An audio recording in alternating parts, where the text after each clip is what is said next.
Witam serdecznie w kolejnym odcinku naszego podcastu TeamRodzina.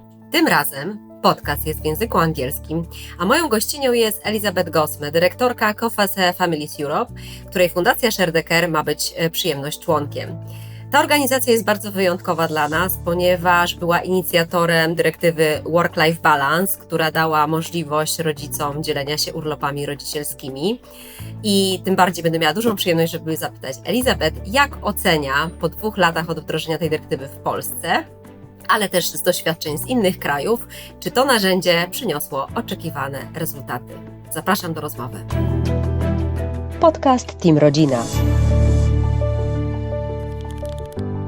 Elizabeth, warm welcome in our studio. I'm really happy to have you today in our podcast.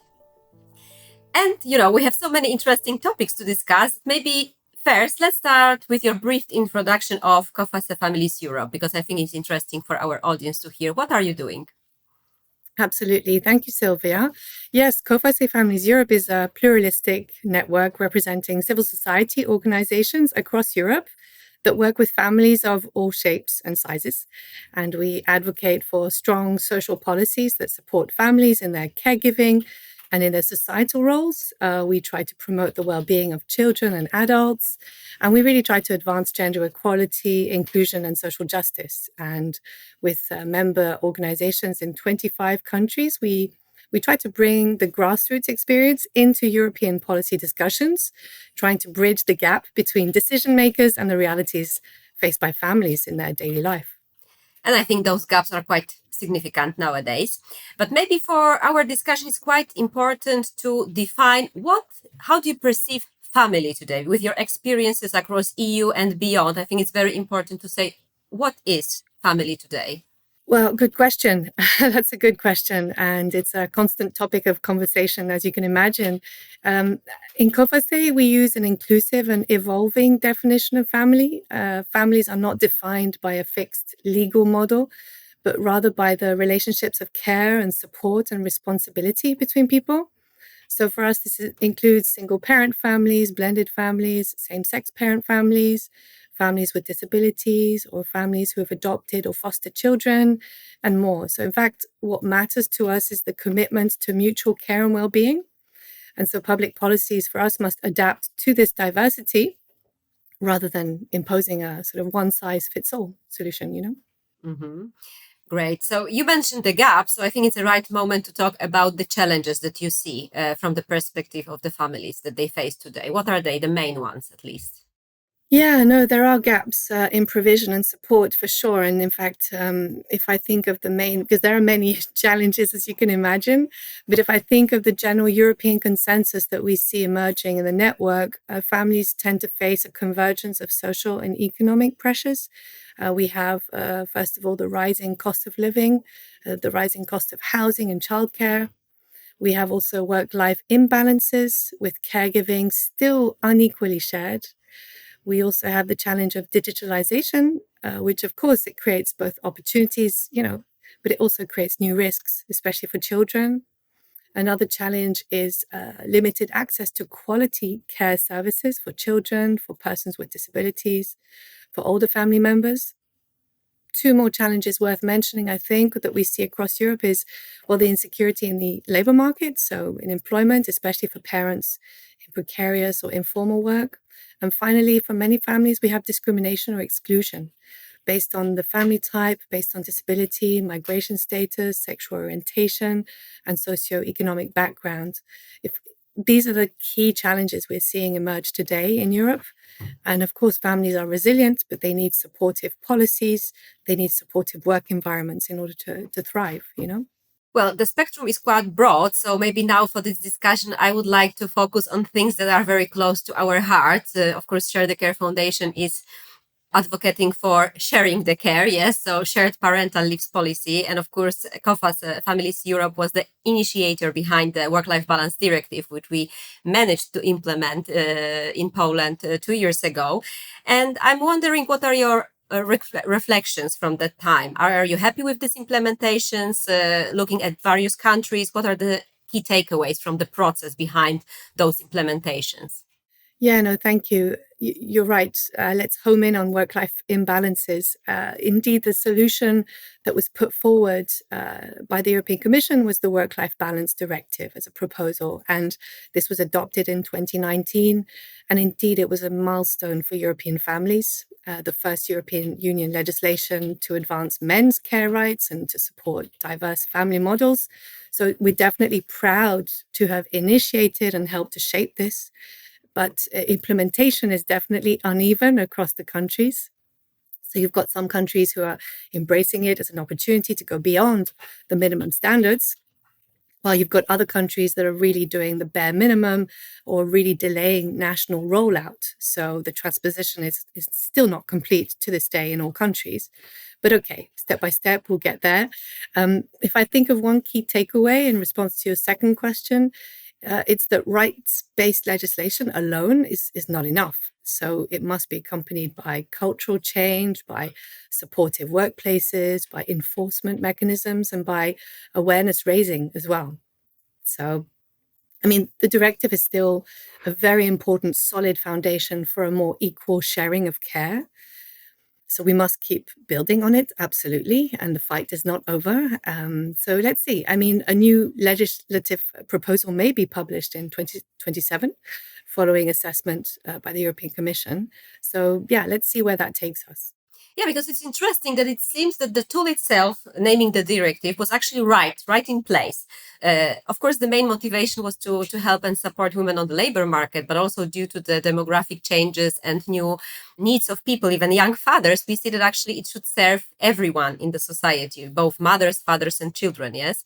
Absolutely. But definitely, I think that this education you mentioned, building brand awareness, is very important, yes? That we have this observation in Poland that even though we managed to have this implementation of this directive in Poland, still, I don't think that people, even women, don't really understand that what does it mean for them, how it can support them. So what are your takeaways on that one, on education process? Yeah, no, you're absolutely right. There is a communication gap that exists in many countries, if not all. I mean, many workers and even employers today do not fully understand the new rights and obligations. And obviously that weakens the directive's potential impact. So we do need clear, accessible information campaigns and not just top-down legal notices, right? We need engaging tools. We need to have conferences like the great conference we're going to have next week together with around 30 countries. We need workplace seminars. We need finally peer-to-peer outreach in the community supported by family organizations like the members of COFACE. So yeah, there's different spaces where we can foster education and really help to normalize shared caregiving, and parental equality, because we still have low uptake of parental leave by men across the EU. And so we need to continue challenging these stereotypes and really normalize shared caregiving. That's a work in progress. Yeah, work in progress. I think here we are actually talking about big shift because it's a cultural shift that you mentioned, right? So it's not only the policies, they can also help because they usually point out the social problem that needs to be tackled. But at the same time, we can see that talking about equalities is maybe difficult in a way to talk just precisely. But I'm wondering, of course, now we have this, at least in Poland, this work-life balance directive in place. We are expecting two other directives in the upcoming year, which is, of course, salary transparency and women on boards. Both, actually, I think they have the same aim to support and to balance the inequalities that they are. Do you think that they will also make equality a standard in a society, as we don't maybe will have to through those new directives have to talk about, pay gap anymore in the long term? And do you think that will also help to, stop talking about finances of families, but go to the layer where actually we really think about our roles in the societies? Yeah, no, they're great directives, and I think they are steps in the right direction, both the ones that you mentioned on salary transparency and women on boards. But obviously, equality won't become a standard without, education, enforcement, and much more. So, transparency can expose gaps for sure, but we still then need the political and organizational will to close these gaps in the workplace. So the Women on Boards directive, for instance, is important, but we also need action at other levels, middle management, SMEs, but also in sectors like tech or logistics, where women are still very much underrepresented. So these directives are important tools. Now, to see whether they transform society obviously depends on how we use them. And in fact, the work of Share the Care Foundation in Poland is an example to follow because of the different awareness raising campaigns about the new rights, because the way you collect testimonies, you organize conferences. I think this is about take up and use of these tools that will really help change standards in society. So, Yeah, definitely. And I think that what you already mentioned, I mean, here the role of employers is significant, right? Because, you can have new regulations, but if they are not respected by the employers, then those gaps will stay. So I'm wondering, what are your expectations toward employers in terms of family support in general? yeah, it's a good question. I mean, we expect employers to see family friendliness not as a burden, but as a strategic advantage. Family-friendly policies can actually unlock Europe's hidden talent pool.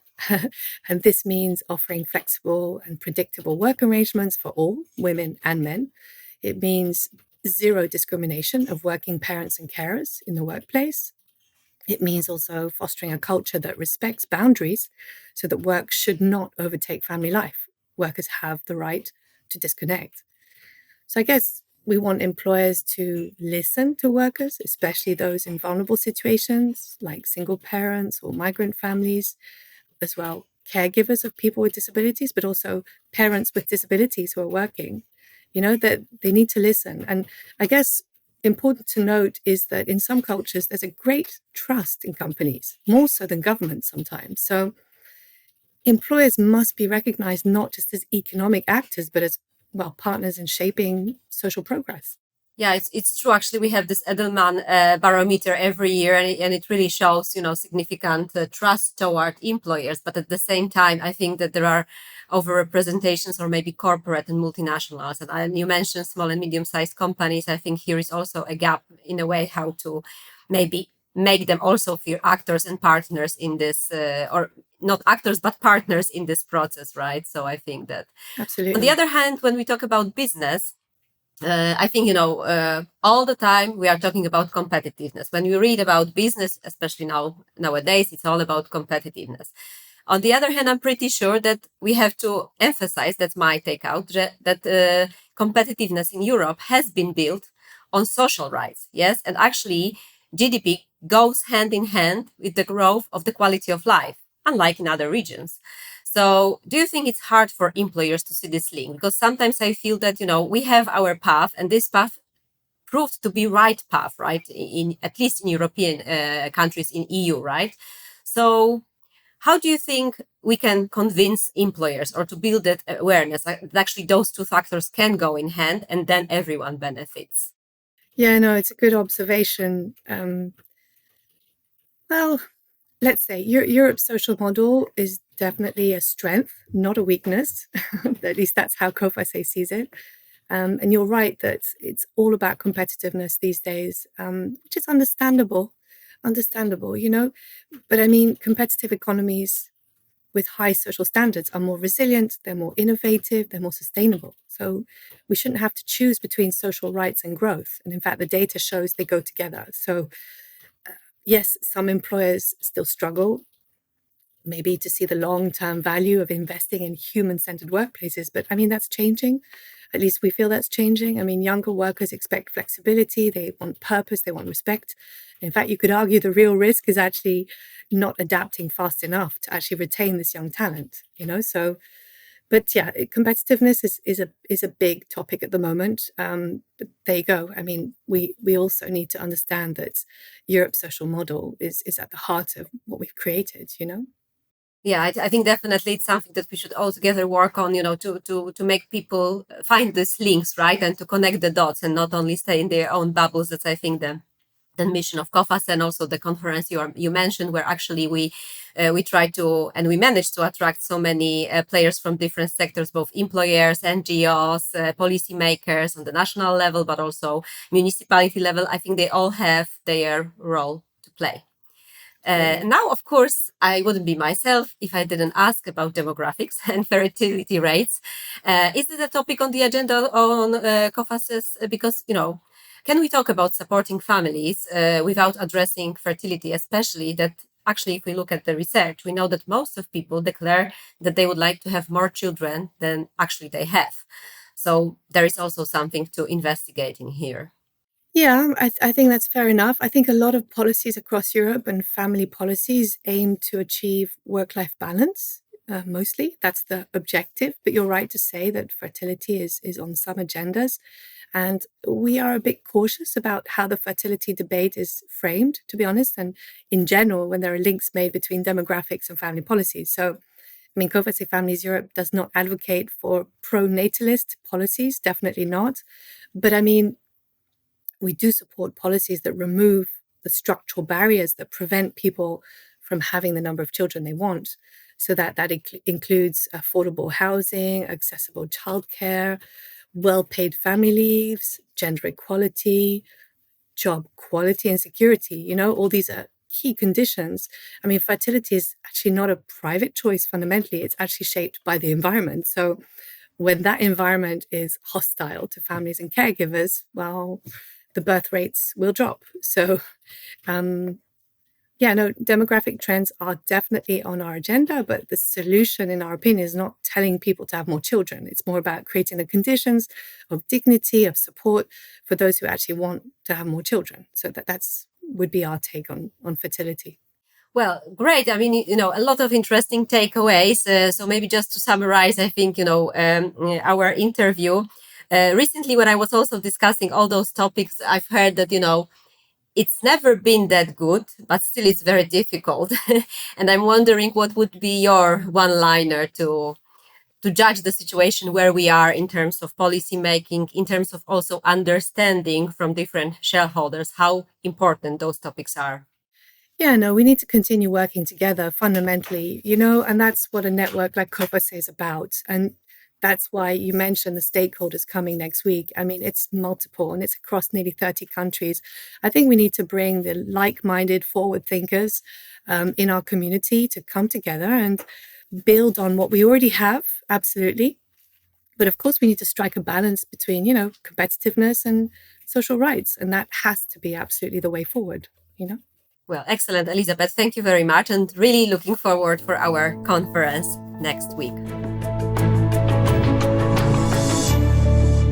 Spodobał Ci się nasz podcast? Wejdź na www.sharethecare.pl i zobacz, co jeszcze robimy, aby wspierać rodziców we wdrażaniu partnerskiego modelu rodziny. Znajdź nas na patronite.pl i wesprzyj naszą zbiórkę na organizację bezpłatnych webinarów prawnych i psychologicznych dla rodziców.